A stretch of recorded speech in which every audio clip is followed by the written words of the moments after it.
नमस्कार। पिछले कुछ दिनों से हेडलाइन गर्म है। भारत की ग्लोबल जीडीपी रैंकिंग नीचे गिर गई है और इंडिया रूपी अपने सबसे निचले स्तर पर है।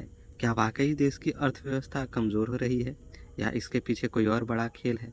आइए देखते हैं फैक्ट्स। पहला सवाल, क्या भारत की रैंक गिरी है?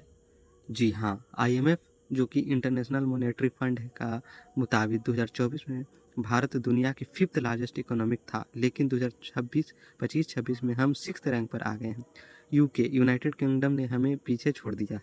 वजह, भारत की जीडीपी रियल टर्म में तो बढ़ रही है, फास्टेस्ट ग्रोइंग मेजर इकोनॉमी है, लेकिन डॉलर टर्म्स में हमारी रैंकिंग गिर गई है क्योंकि रुपया कमज़ोर हो गया है। बेस ईयर जीडीपी कैलकुलेशन का बेस ईयर बदलने की वजह से भी नॉमिनल नंबर में थोड़ा फ़र्क आया है।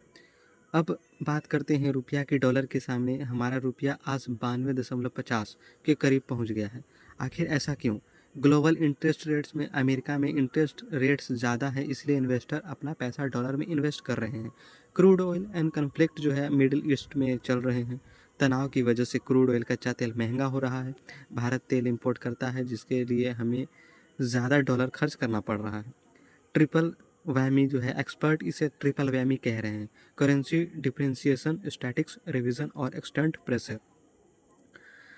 लेकिन फिक्र मत कीजिए, कहानी अभी ख़त्म नहीं हुई।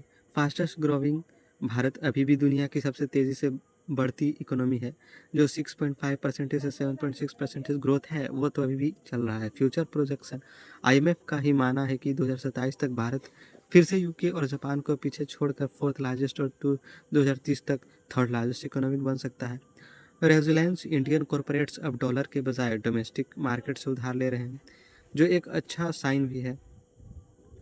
कंक्लूजन जो निकलता है हमारा, रैंकिंग का गिरने एक एक्सचेंज रेट का खेल है, अर्थव्यवस्था का बुनियादी ढांचे का नहीं। हालांकि महंगाई और इंपोर्ट्स हमारे लिए बड़ी चुनौती बनी हुई है। आपको क्या लगता है, क्या भारत 2030 तक टॉप 3 में जगह बना पाएगा? अगर ऐसा लगता है तो कमेंट में बताएं और ऐसे ही अपडेट्स के लिए हमें फॉलो करें। धन्यवाद।